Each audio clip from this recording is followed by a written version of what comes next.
Hey, my boy. Chapter 24 Summoner, the Novice. Scipio's office was as hot as it had been last time, but today the shutters on the window had been open, leaving a bright beam of light that cut between Fletcher and the provost's desk. He had been staring at Fletcher through steepled fingers for the past minute, and Fletcher was beginning to feel uncomfortable. "Why did you lie to me, boy?" Scipio asked, his eyes flicking between Ignatius and Fletcher's face. "I do not mean to," Fletcher said, then after a moment adding, "Provost Scipio, sir." "I asked you where you got that demon, and you replied that Arcturus had sent you.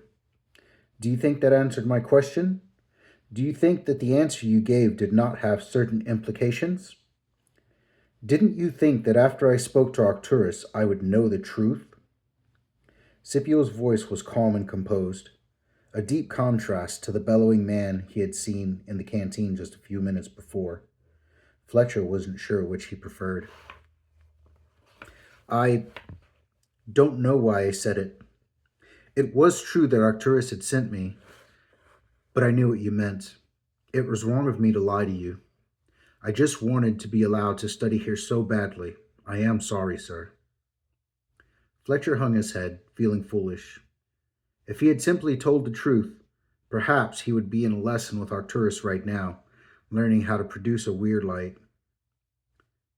Instead, he was now at risk of being expelled from Vocon on the very first day for lying to a superior officer. Scipio harumphed in what Fletcher hoped was approval and then beckoned him over to his desk. "I am at fault as well. I should have pried a bit closer. After all, researching how to capture new species of demons is something that every battle mage has been tasked with. I assume that you would not know the magnitude of the implications that your salamander signifies." "I have been doing far too much assuming of late," he said with a sigh. "Arcturus has explained how you came by your demon. An orc shaman summoning scroll of all things. I suspect my frustration has stemmed from my disappointment that we have not made some great breakthrough, only gotten lucky. However, I must ask that you leave the book Arcturus told me about with the librarian, in case she can glean some knowledge from it. James Baker was obviously a secretive man." Fletcher stood in hopeful silence as the old warrior considered him. Eventually, Scipio pulled out a sheet of paper and laid it on the desk in front of him. "This is the pledge that all officer cadets must sign before they join Hominum's military. Once you have signed, you will officially be a student soldier at this academy and working at His Majesty's pleasure. Your annual income will be that of 1,000 shillings, minus room, board, and tuition. It's all there in writing. Make your mark and be off with you." He held a large quill out towards Fletcher, who scrawled his name on the dotted line at the bottom, his heart filled with joy. "No surname?" Scipio asked, peering at the writing. "I was never given one," Fletcher muttered with some embarrassment. "Well, put something. Officers are usually known by their surname, not their first," Scipio said, tapping at the empty space beside Fletcher's name. Burden's surname had been Wolf, so he scribbled that down. "Get to the atrium, Cadet Wolf. Your sponsor is teaching your first lesson and you're 5 minutes late," Scipio said, giving him a rare smile. When Fletcher got to the atrium, the room was already dotted with the wandering word lights, orbs that drifted around the room like fireflies. In the bright teal light, he saw the nobles laughing and floating one after the other from their fingers, competing to see who could create the largest. Othello, Genevieve, and Rory were the only commoners there, but they stood away from the nobles in miserable silence. "That was quick. Is it as easy as all that?" Fletcher asked, watching as Tarquin released a ball of light the size of a fist, much to the amazement of the other nobles. "No, we haven't even been shown yet Having summoners as parents has taught the nobles a thing or two, Rory whispered, his face a picture of disappointment and jealousy. Arcturus was standing in the middle of the room, watching the nobles with impassive eyes. He clicked his fingers and the balls were snuffed out, sending the room into pitch blackness. The room slowly glowed again as a small word light appeared at the end of Arcturus's finger. Thin strands of blue blossomed from his fingertips and pulsed into the light, expanding it to a sphere the size of a man's head. He released it above him, where it floated motionless, as if suspended from the ceiling. The room was immediately filled with a warm blue light. I did not ask you to demonstrate. I asked if any of you were versed in the technique already. Clearly, your noble parents have already taught you this. As such, you may leave if you wish.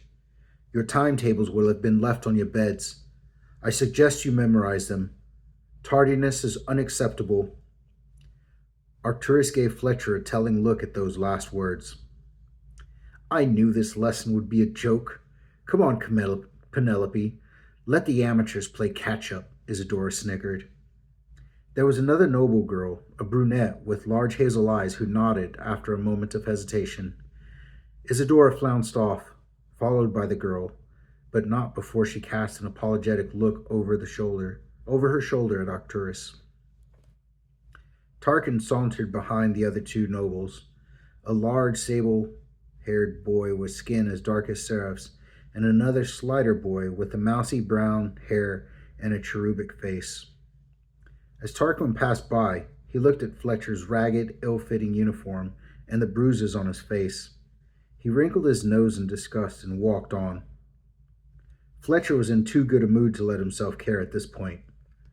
Let them leave, Arcturus said once the nobles were out of earshot. They have not learned to control the movement of their word lights. Next lesson, it is they who will be playing catch-up. The principles of word lights follow the same principles as spell casting. He turned to the commoners and gave them an appraising look. This first lesson is very important. You will find that all of you have different capacities for spellcraft. Your demons are the source of all your mana, and the species, experience, and age of your demon will determine how much they have and how quickly it recharges. Mana. That was the word Seraph had used yesterday. Fletcher guessed that it meant some kind of energy, used to power spells. Now Arcturus was walking toward them, the word light above him moving in unison. Under the ethereal glow, his scar looked grislier than ever. Excuse me, where's Seraph and Atlas? Fletcher asked, pushing his way in front of Warrior and Genevieve so that Arcturus would finally notice him. Sir, Arcturus prompted. Sir, Fletcher parroted with exasperation. I suspect they have gone to collect their demons. Since I chose to sponsor you but did not give you one of my demons, as is usually our way, the provost decided it would be only fair if I provided an imp for one of the other commoners. I captured it yesterday, at great risk to Saturisa. I hope you're worth it, he said with a hint of regret in his voice, much to Fletcher's discouragement. Does that mean it was a powerful demon? Rory asked. Not necessarily. It will be in time, but it was too rare for me to pass up. One of your friends is very lucky to have received it. I'd never come across one before. Now enough questions. Sit down on the floor and close your eyes. They did so, and Arcturus' steps echoed as he walked behind them. Let your mind go blank. Listen only to the sound of my voice. Fletcher tried to still the excited beating of his heart, listening to Arcturus' words. The captain's voice was mellifluous, washing over him like a warm breeze. Reach out to your demon. Feel the connection between you. Be gentle. This will likely be the first time you have touched it. Don't worry if you struggle to find it at first. The more you practice, the the easier it will be. Fletcher did as he asked, searching for the other consciousness that seemed to float on the edge of his mind. He felt the demon's psyche, and as he touched it, Ignatius twitched in discomfort from around his neck. This was not the pulse of emotion that Fletcher had sent him before, but something else entirely.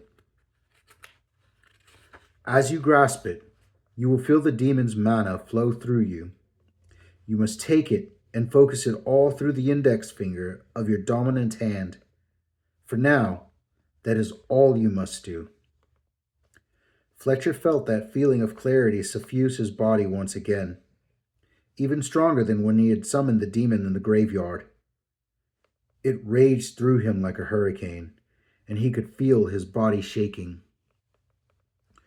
Through your finger, Fletcher, you are taking too much. Control yourself, Arcturus shouted. His voice sounded a long way away. Fletcher took a deep breath and exhaled through his nose, raising his finger and channeling the current to it. As he did so, his finger tingled and felt both burning hot and freezing cold all at once. The black behind his eyelids turned to a dim blue. Open your eyes, Fletcher, Arcturus said, putting a steadying hand on Fletcher's shoulder. He realized he was breathing heavily and calmed himself, then opened his eyes with trepidation. The tip of his finger was a blue that shone so bright it verged on white. As he moved his finger, it left a trace of light in the air, like the afterimage of a burning cinder being waved in the dark. I said through your finger, Fletcher, not to it, Arcturus said, but there was a hint of pride in his voice. Will I be okay? Fletcher asked, horrified as he traced a figure 8 in the air. The others had by now opened their eyes, obviously having taken far longer than Fletcher to harness their demon's mana. Before he became big-headed, Fletcher reminded himself that he had been with his demon for over a week longer than they had. You have managed something that we are several lessons away from, the art of etching. Watch closely. Arcturus lifted his finger, and the tip glowed blue. He drew a strange triangular symbol made up of jagged lines. He moved his finger around in front of them, and the symbol followed it, as if it were attached by an invisible frame. Just as it began to fade, he fired threads of word light through the gap between his finger and the symbol. Yet when it passed through, a stream of ghostly opaque tendrils emerged, forming a circular shield in front of them that Fletcher recognized as the very same that had saved his life just 2 days ago in Corsalum. When we use our mana without a symbol, it becomes nothing but raw mana, otherwise known as word light. But when you etch a symbol and channel your mana through it, that is when the more useful aspects of a battle mage's tool chest become available. It is not easy. It takes time and practice to create a shield like mine, rather than a misshapen mass. Even forming a ball of word light will take a little while for you to master. Fletcher's finger faded back to pink, and he hugged it to his chest. Ignatius purred and leapt to the ground.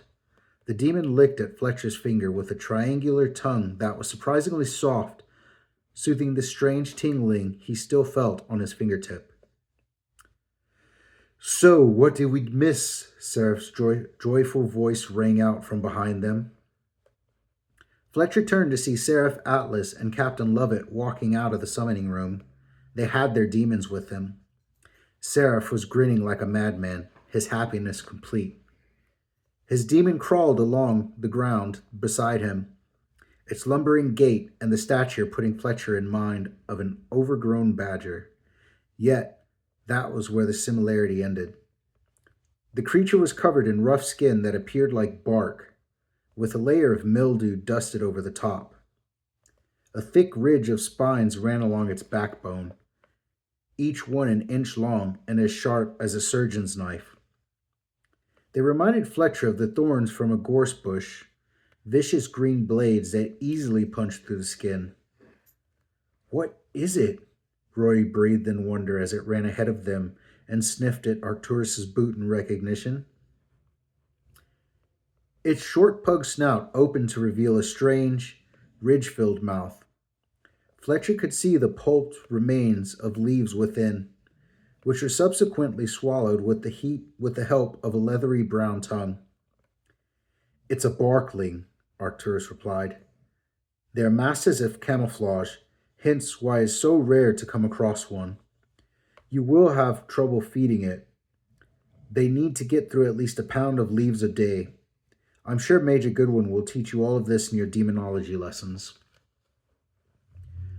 Arcturus looked at the demon with mixed emotions, then rubbed its head with some reluctance. Seraph caught up and gave Arcturus a grateful smile.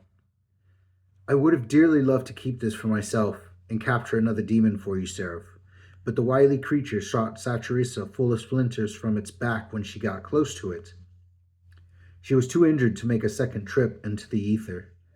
Poor girl almost couldn't hold it down once she'd dragged it through the portal.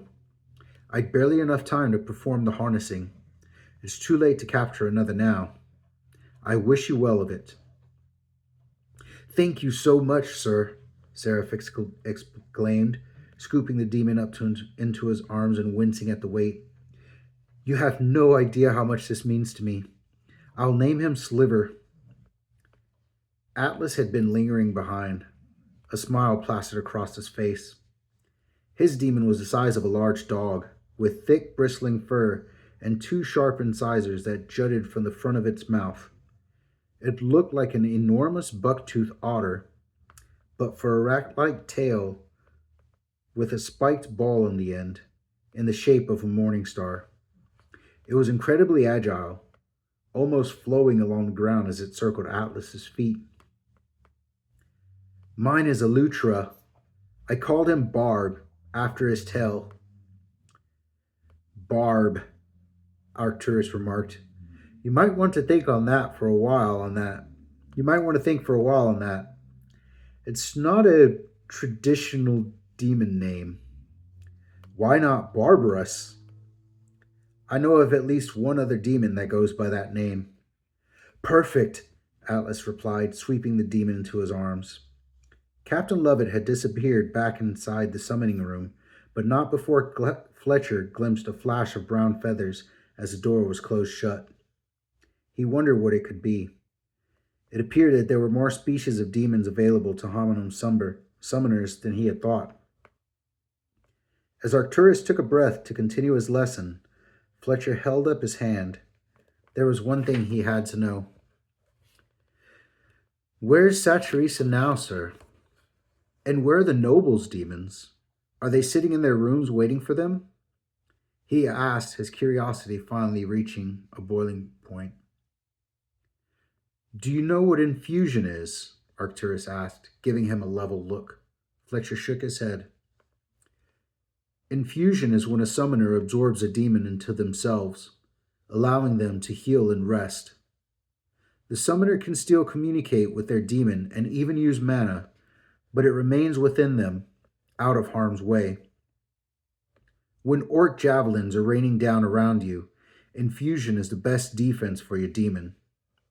You will learn how to perform an infusion in your summoning lesson with Captain Lovett tomorrow. I specialize in spellcraft, so it's not my place to teach you it. Is that answer enough? Yes, sir, thank you. As Arcturus turned away and began etching another symbol in the air, Fletcher reached for his shoulder, stroking Ignatius. He could feel the flesh and bone beneath his fingertips. Infusion. He'd believe that when he saw it. That was a pretty interesting chapter. I can't wait to see what other spells they learn and learn a little more about the demons that they got. I hope you're having a great day. I love you, Chicken Nugget.